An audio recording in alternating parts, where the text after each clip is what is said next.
What's going on, guys? Welcome back. Had a bit of chaos going on here last night.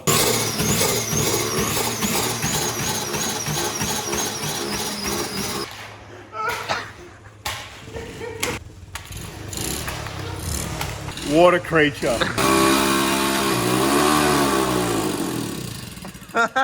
After we got this thing running. But anyway, this is hopefully the last Matsuri prep video. Hopefully after this car's ready for Matsuri. Anyway, got it this morning, started the car up, found that exhaust leak, that noise. Obviously after the car getting hot and cold a few times last night, after I ran it a few times, started up this morning and was actually managed to locate that exhaust leak, which was the wastegate. The actual flange for the wastegate to the manifold was leaking out the front side here. Try and just fucking get them. We've just pulled the gate off and we're just having a look at the flange, and it seems to have a little bit of a dive on this back edge, which is where it was leaking from. So just discussing options there and hopefully get it back together and it's not leaking anymore. But good news is that overnight nothing else leaked. There's no other leaks in the car, no water, oil leaks, everything's good. So that's good to know. So what we're going to try and do is we're going to shove a tack rag, a painting tack rag down in here so that we can try and flatten these two ends out with a file a bit, shave a little bit off them. Because of the nature of the wastegate with the seal ring, it doesn't particularly matter if the bolt ends are a little bit lower, just as long as around here seals on the seal ring. So these are a bit high and it gets a bit low back here, which is where it was leaking from. You can actually see on this intake elbow where it spat a fair bit of the copper spray. So yeah, try and file these down a bit with the tack rag in there, obviously, so you don't get shavings in on the turbo, because that's the last thing I want. And then try again. And this time I'll probably double up on the gaskets, and I'll probably chuck some mani seal in it as well. And that will hopefully sort this out. So that's a tack rag. I use that for prepping panels, cleaning them down. It's really, really sticky stuff, gets all the dust off panels and that. So that should pick up any shavings that will fall in there. And then when you pull it out, they should stick to the rag. So that's the idea, and hopefully nothing goes through the turbine housing. And before we pull it out too. yeah, all right. So Adam reckons we're gonna do a vacuum as well before we pull it out, make sure nothing falls back in, which is a good idea. Oh, I think it's too fine. Yeah. Fair. So you can see where the low spots are after a bit of filing, flat file. Got a low spot around here, which is where it was leaking. It's also a bit low there too, so you can see where it's been pretty high, these two ends. Anyway, just keep filing that down until it's a bit flatter, and that way it'll be a little bit better at least.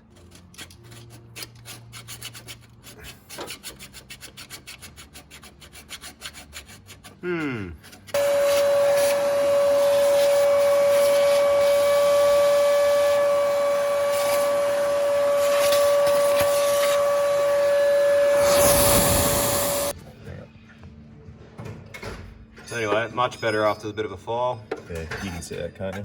Yeah. Yeah, heaps better now. So you can see on that where the high places sort of were. So anyway, that filed down now, and just a block with some emery paper, and then rear gasket and mani seal this time, and hopefully that sorts it out. Still gonna put the mani seal on? I don't see why not. Fair enough. I see zero reason not to. I'm trying to go in circles a bit and try and get some, like, a bit of cross hatching happening. Yep. Just to try and get a nice, nice even flat surface for it to seal against. It's looking pretty good. It's definitely a lot better than it was before.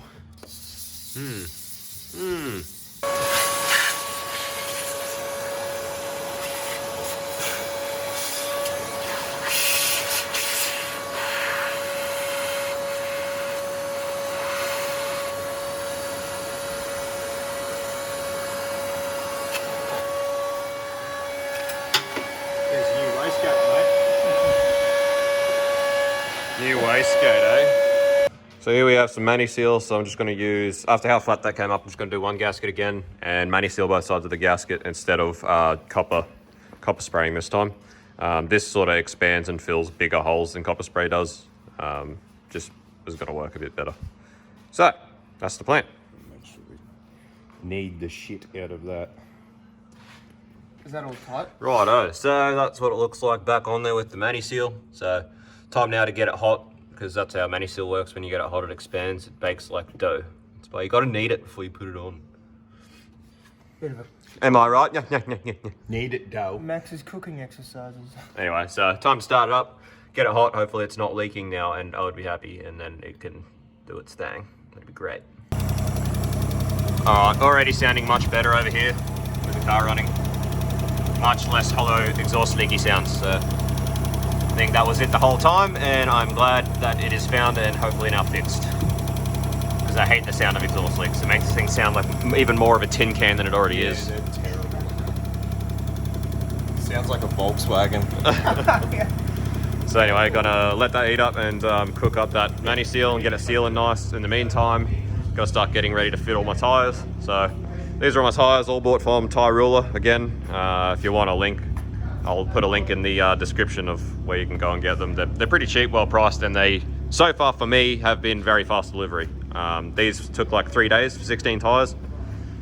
So that was pretty good. The 2 times that I've ordered like less than 6 tyres, I ordered 6 once and 4 another time, and they were at my house within 24 hours. So that was pretty cool. So I got these wheels. I've got my four CA wheels. I've got these 2, which are the same as these bottom 2. So I've got a full set of 4 of them. And I got my 2 TI wheels, and then I also have another set of 15-inch wheels down in the Buda Rexus 31. So all up I'll have 12 wheels and 16 tyres. So I'll just fit 12 to wheels, and then I'll take the spare 4. And if I find on Saturday I've gone through a fair few tyres, on Saturday night I'll go get the other 4 changed over at the track. And if not, well then I'll just bring them home. So anyway, about to set up the tire machine. Alrighty, so it is leaking just a little bit again. Nowhere near as bad as it was though. Not even that bad that you can actually hear it in the bass still, but you can feel when you rev it up a bit, it is leaking just a little bit. But it's only just. It's not enough for me to really worry.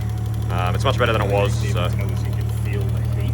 yeah, It's not even. You can't even feel the actual gas. It's just you can feel the heat. Oh, okay. Yeah. so either way, it's good enough for now. I'm not going to notice that little of a leak. We just have to wait and see if whether it gets any worse or not as it goes on.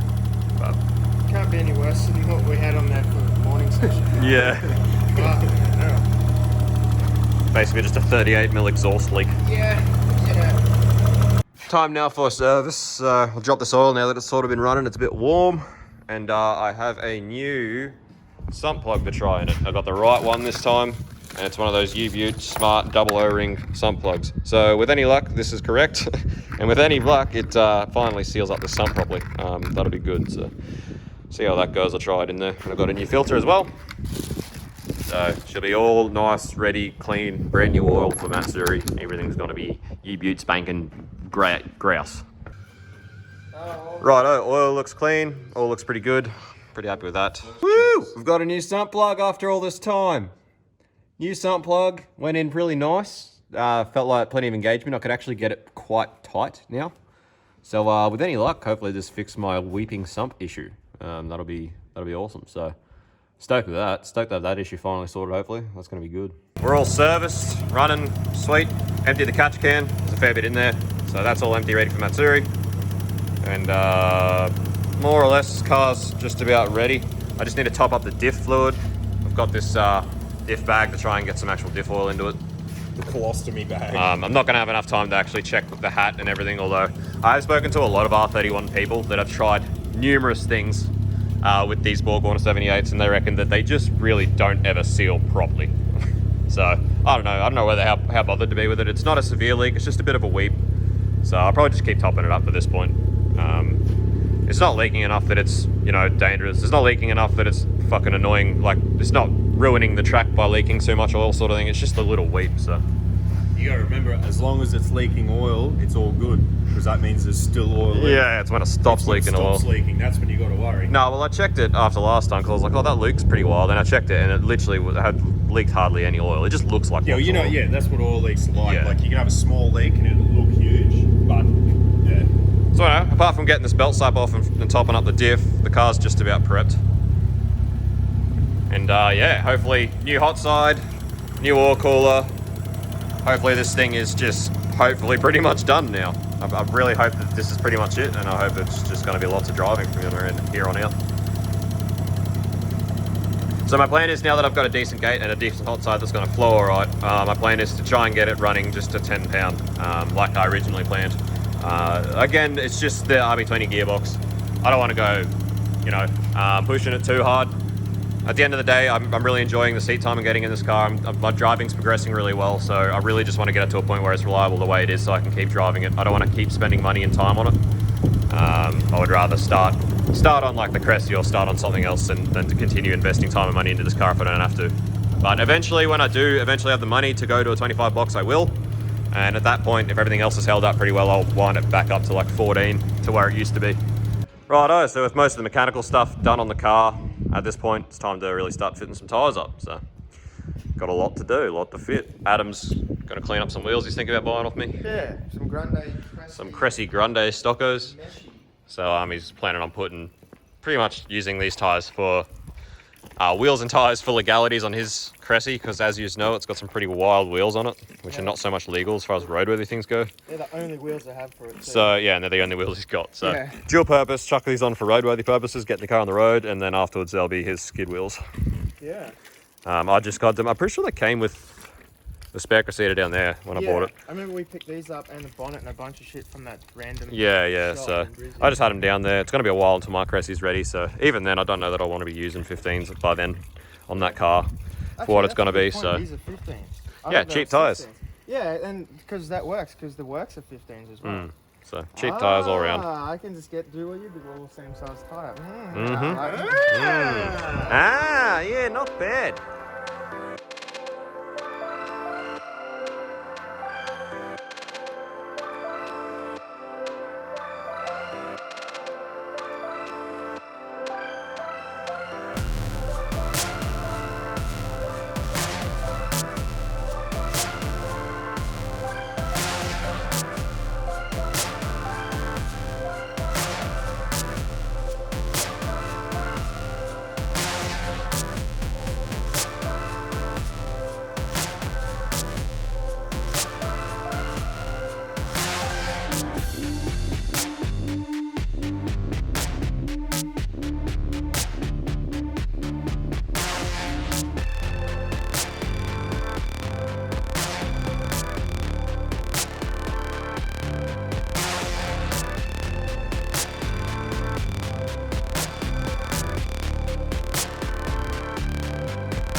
Alrighty, so I had a bit of trouble with the time machine as always, but again, once we got it sorted, it's the rest of it went on pretty well. So as you can see, I got all of these plus these 4 spares to fit when I get there, as I said before. So pretty good little haul. Should be good. Should be a good time. Like I always say, if you run out of tyres at a drift event, it means you had the best possible outcome of the whole weekend. The best possible outcome for an event is to run out of tyres. So yeah, if your car goes well, nothing happens, and you get to the point where you're out of tyres, you've done it pretty well. So that being said, 16 tyres should be plenty. Going off like driving Archie and morning sesh and Friday night drifts and stuff, I was averaging like 2, maybe 3 sets of tyres per event. So I figure for Matsuri, I got 16, that's 4 sets each day. So that works out pretty well. I should be fine with that. Talking smack again. Always talking smack. Oh yeah, when it's rotated on the wastegate. That's Rex's big block manifolds for turbo big block. Big boy stuff. Big power stings. Yeah. Pretty cool. So anyway, pretty much what's left is diff oil and cleaning up this mess. I'm gonna probably get on to doing that now. Righto, so belt slap chronicles. Started obviously right at the back here. You can see what I'm doing. So using petrol, because it's a hydrocarbon, break down the rubber, get it off the paint. Then not letting the paint sit on, not letting the petrol sit on the paint for too long. Washing it down with CT18 soon after, wiping it off. It's leaving like a little bit of a stain where the paint is, but at least with the rubber gone afterwards, I should just be able to cut and polish it, and it should come back pretty well. You know the problem you're gonna have? What? You're gonna cut and polish that part. Yeah, and I'm gonna need to do the rest of the cut car. and polish the whole car. Yeah. The problem is if you try and cut and polish with the rubber on the paint, it's just gonna cook it into the paint. So you need to get the rubber off. Unfortunately, you need to use something pretty freaking abrasive for that. Like petrol. Like petrol. Or E85 or something. Yeah. Anyway, it's working. It's getting it off. It's not pretty at the moment, but it should be right after a cut and polish. Anyway, I'll find out. It's not like the paint's that great anyway. Yeah. So there you go. Step one, belt slap is gone. Rings. Nice, and no belt slap again, so that's all right. Anyway, still needs a wash, but it's getting there. Anyway, I just had a text from my boss telling me that I'm actually working tomorrow, so now I have to pack up and go back to the coast so that I can go to work in the morning. Which is good that I have work, as always, but again, it's just a pain that it's always such little notice, and I'm out here. Anyway, makes for a big day. So, all I'm going to do now is jack this up, put top up the diff oil, as we were saying, leaking, weeping just a little bit. So I'll just top up the diff oil, sorry. Words aren't making sense anymore. So I'll top up the diff oil, make sure the gearbox oil's full, and that is pretty much the car mechanically ready. That way, all I have to do when I come out here later on the week to load up for Matsuri is just give it a wash, and I'm just going to see how this quarter comes up. If it comes up right, I'll leave it, but if it's not that great, I will I'll give it a cut and polish as well. So that's going to be when I come out to load up. Not much point in washing it tonight because it's just going to get dirty this week. So I'll wash it as I load it up. So apart from that, we've done pretty well. Matsuri pretty much ready. Got to go to work, which is why I wanted to really get ready this weekend, is because I was worried I might have to work this week. So have done pretty well in getting it ready. Thanks for watching as always, guys. We're at Matsuri ready. I will see you guys at Matsuri now, and keep peeled for that. I'll probably be releasing a fair bit more content over the week following Matsuri, just to get a fair few videos out from Matsuri. And yeah, so I hope you enjoy. See you there. Catch you later. Have a good one.